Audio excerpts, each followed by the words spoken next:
Kahr CW45, chambered in 45 ACP with a 6+1 capacity. Safety check for safety sallies. Nothing in there. Nothing in there. Nothing in there. Nothing in these. And nothing between my ears. So, what's so whoop-de-doo about this gun? Why should you plunk down your hard-earned dollars for this little monster?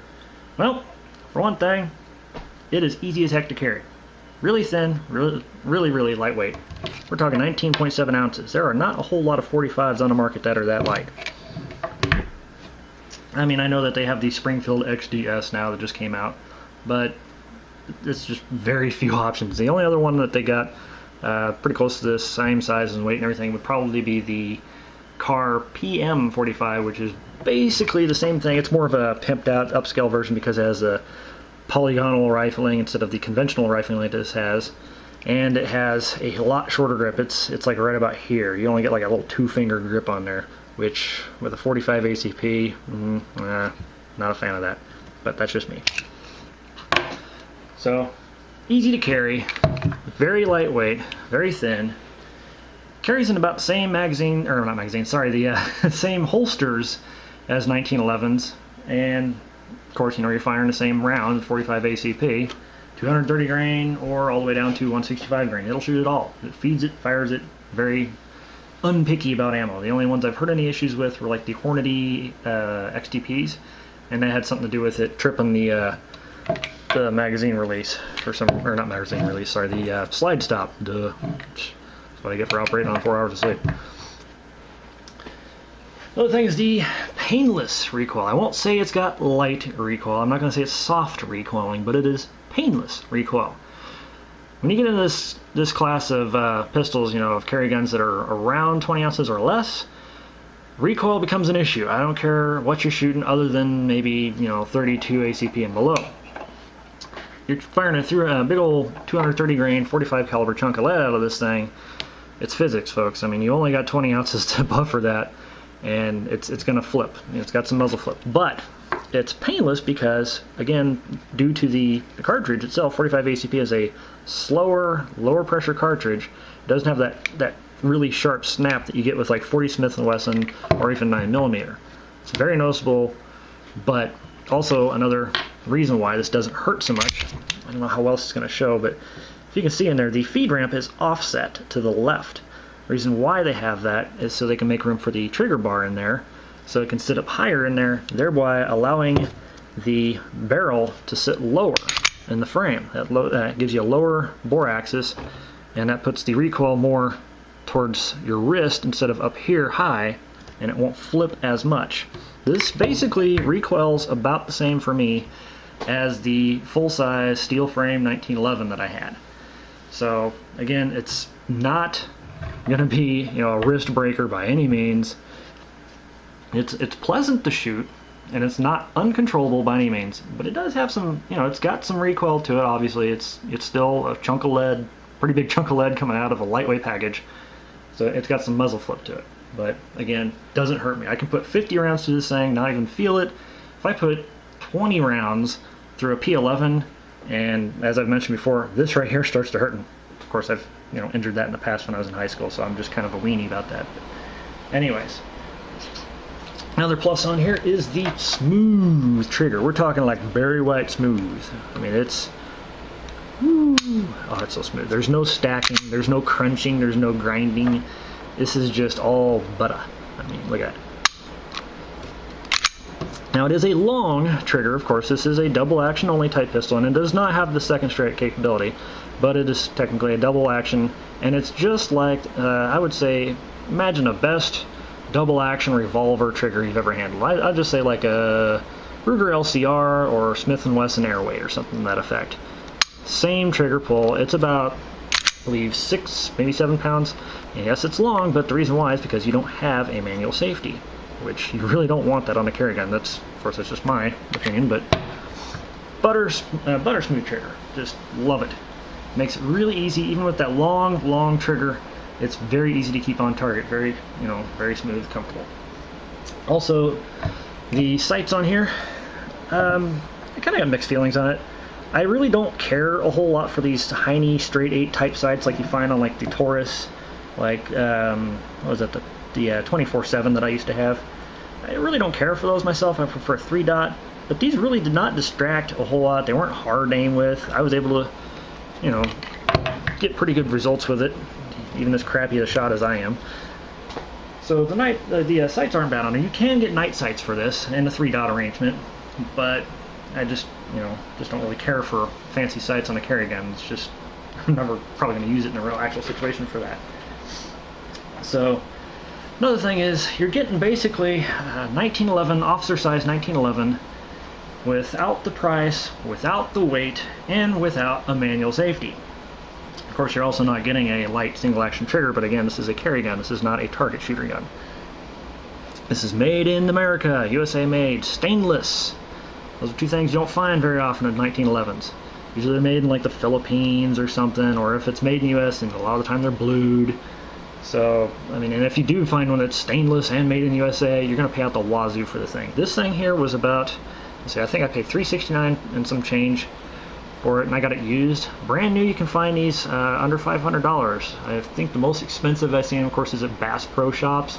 It was somewhere around, like, I want to say $479, and that's the high end. Of course, Bass Pro is, way high.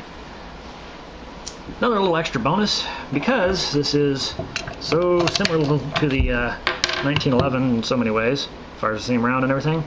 The magazines on here, you can actually use Officer's 1911 magazines.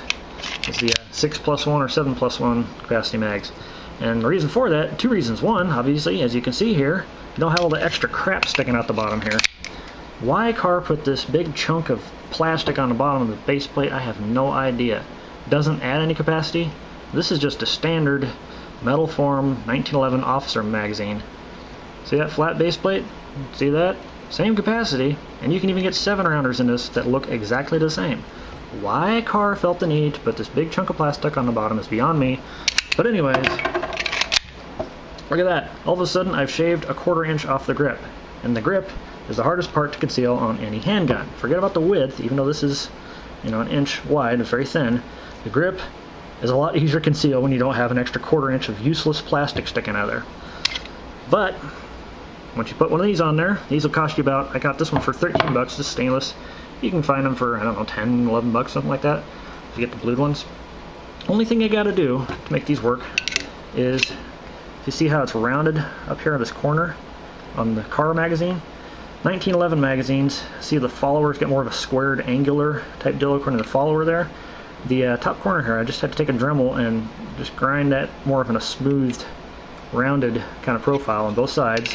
You see on here, just had to grind that a little bit so that way it would clear. And there's another guy on YouTube here has a video on it. But once you get that in there, you don't have to modify the magazine catch or anything. You don't have to mess with the base plate. It clicks in there just fine, as you can see. Not too tight, not loose. And without even changing the internals, locks the slide open on the last round. Functions perfectly, feeds, fires, great. Wonderful stuff. And this, again, $13. This, we're talking $35. Kahr is insane with their prices or magazines. I don't know what they're smoking. It's just a 1911 magazine, really. Nothing special about it. So, there's a little bonus for you. Get some 1911 magazines, shave the top off there, all of a sudden you've got a lot more compact grip there. And you can even get an extra round if you get 7+1 mags. So I guess we're going to go into the, slightly into the negatives. Again, the magazine issue, that stupid plastic chunk on the bottom there. Another thing I've got is the muzzle flip, which it's just simple physics, folks. There's no way around it. You're shooting a 45 ACP, 230 grain slug out of a 20-ounce gun. I don't care how fancy of a arrangement they have with the lower bore axis and all that. It's just physics. It's gonna push. And in this case, because it's not like a Chiappa Rhino where it's like way below here, where your recoil is going straight back this way. It's still a pretty conventional slide. It's gonna flip this way because it's gonna pivot on the axis of your thumb joint right there. So it's still gonna have this number. Try as I might, trying to grip it all solid, double-handed and everything, it still flips on me. So double taps are pretty much impossible for me with this gun. I mean, it's a combination, of course, the long trigger reset, because this is Make sure the preset is all the way out here. Combination of that and the muzzle flip make double taps pretty much an impossibility. So rapid fire is kind of a not really easy to do. Not impossible, but not as easy as other ones. Another thing is, again, due to the caliber, it's one of the trade-offs, is capacity for its size. You're looking at 6+1 capacity. That's revolver capacity, folks. They've got 8-round revolvers in .357 nowadays. I mean, but again, that's just the nature of the beast. It's 45. One of the trade-offs, firing a big old honking chunk of lead like this, as opposed to a slightly smaller 9mm, is you can only cram so many of these in the same amount of space as one of these. Perfect example right here would be comparison between the CW45 and the SR9C. If you look at the two of them, they are virtually identical in size. We're talking maybe like a ½ inch longer on the back here on the SR9C. Otherwise, barrel to barrel, almost the same barrel length, really similar width.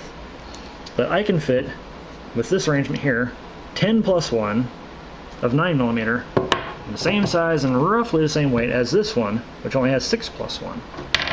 So, kind of a negative there. Again, it's not so much the fault of the gun as it is just the caliber. That's just the way the cartridge works. And one last, well, not one last, but one of the other gripes is the grip texture. Kind of hard to show with this. I got this added on here. I put on this Tough One brand. It's like a silicone rubber slip-on grip. I had to put that on there because they have this ridiculously over-aggressive grip texture on here. That's the best I can show here is the factory manual picture. This cheese grater, skin clawing, evil grip is totally unnecessary. And just holding the thing, not even shooting it, just holding it, not even tightly. You just wrap your fingers around it like that, take your hands off, and like it's just you're leaving waffle prints on your hands.